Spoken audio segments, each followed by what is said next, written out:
Hello, what's up mga Lodi? Sa mga sabongero dyan, i-update ko kayo sa ating mga breeding na mga sisiyo mga dudes. Ito na po kalaki ngayon. So yan. Almost 12 pieces yung ano dito mga idol. Yung laki nito mga idol. So yan po. Actually idol, medyo na dismaya lang ako nung nagbenta ako ng manok dun sa Kawayan. Napaka mura yung mga bilihin dun, yung pagbili ng mga manok na panabong. Hindi man talaga madali ang pagbreeding sa ating mga manok, pero doon ko lang po na experience na napakahirap pala na binta doon kasi napakamura lang. Sayang yung effort mo na pag ng mga sisiw simula maliit hanggang paglaki nila, tapos bilhin lang ng mura. Ganyan po ang pagbreeding mga idol. Pero actually sinubukan ko lang yun. At yun, ipapakita ko sa inyo yung mga manok natin na napanalo. Para naman po ipapakita natin sa kanila na kahit ganito ang yung manok natin, yung breeding natin, pero quality naman yung mga lahi, mga bloodline nito mga idol. Kaya yun, hindi ko talaga binibenta ng mura yung mga manok natin kasi alam natin yung kalidad sa ating mga manok na breeding. Buti na lang kung hindi breeding, okay lang na ibenta yung mura. Pero sa ganitong sistema mga idol, hirap talaga katulad nito idol. Yan. At saka yung natin idol, ito po ang binili ko, yung Integra 25 kasi malaki na sila. Bumili ako ng isang sako, so napakamahal yun. Tapos pag nagbenta tayo ng manok ay napakamura lang. Ay hindi naman talaga equal yun. So mamaya ipapakita ko sa inyo ang ating manok na yung mga bloodline idol na nanalo. Kasi hirap talaga na ganon-ganon na lang. Ganon na lang kadali. Ito. Ito idol, yung broodcock natin idol. Ito mga idol, itong manok natin na nanalo. So yan po ang sugat mga idol. Ayan. Yan po ang sugat lang sa ating manok na nanalo. Yung bulik na ito mga idol. So ito po yung binibinta ko sa Kawayan. Mura lang yung yung bili nila. So sayang naman, kaya yan binalik ko na lang sa amin. At mamaya idol ipapakita po sa inyo. Yan po lang sugat niya, yung nasa paa idol. Ayun, okay na. So ganyan po yung manok natin.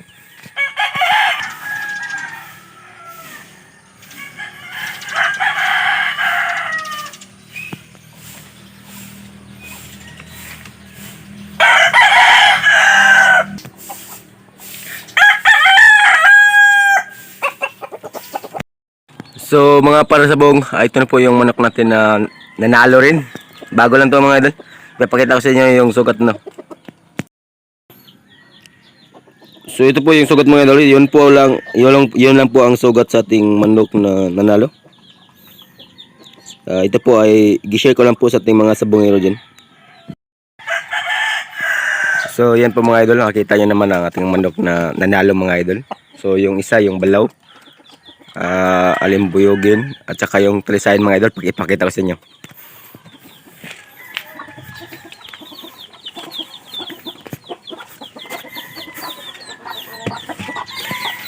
Tulods.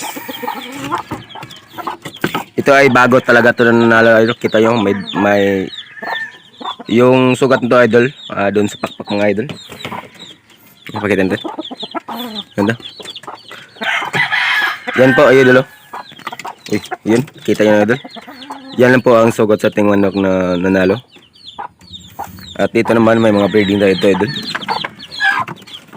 Ito po ang ina sa alimbuyog na din. Yun. Bisaya lang ito mga idol, pero yung mga bloodline nito ay napakaganda talaga. Ayun po yung mga sisi niya. Bali 7 pirasa mga idol.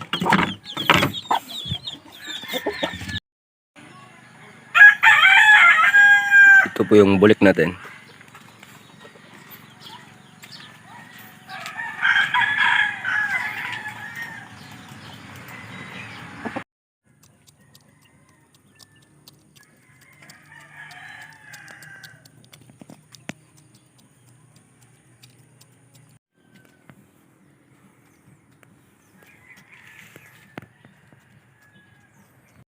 So dito mga idol yung bayad natin na bulik mga idol sa may piso natin na dinadala. Kahit ganito tayo idol ay ipapakita ko lang talaga sa inyo yung mga breeding natin. At saka dito sa area nito idol ay may nag-ano dyan. Kung sabay saya pa naglumlum mga idol. Ayan. Ayan po ang mga pugara natin idol. At dito may ano naman tayo dito. Ayan mga idol.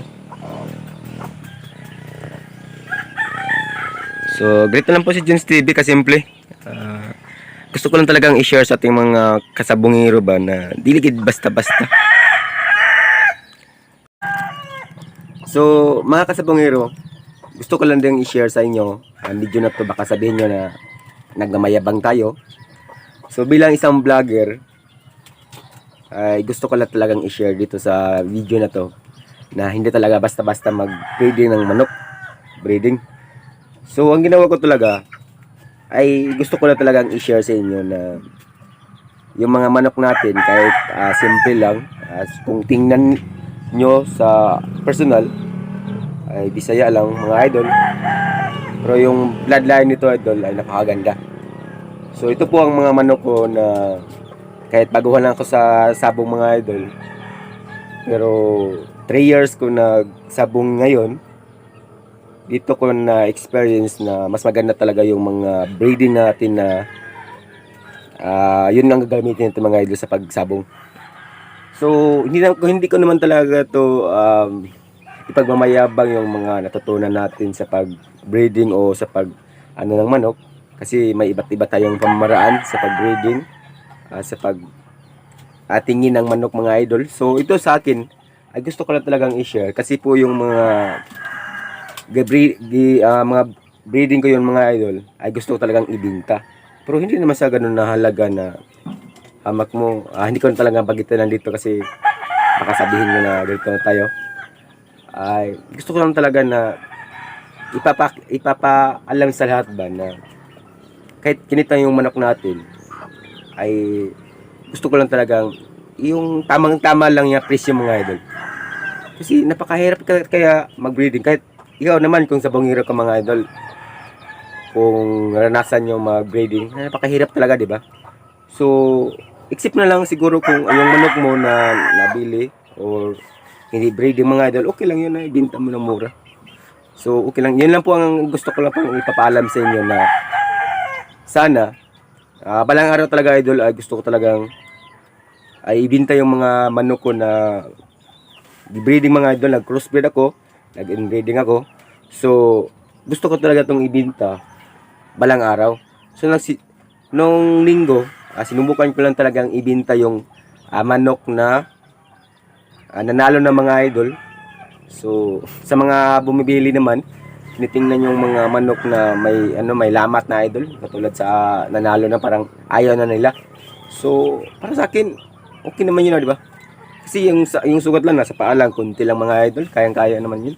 Balang araw yung mga manok natin, hindi lang bisyo o sugal yung atupagin natin, kumbaga gumawa rin tayo ng paraan na ma-share to sa iba. Kasi yung ginawa kong mga idol ay libangan lang naman to ay hindi naman to seryoso na katulad sa iba na idol na yung mga manok nila hindi ibinta, katulad sa mga bayi mga idol.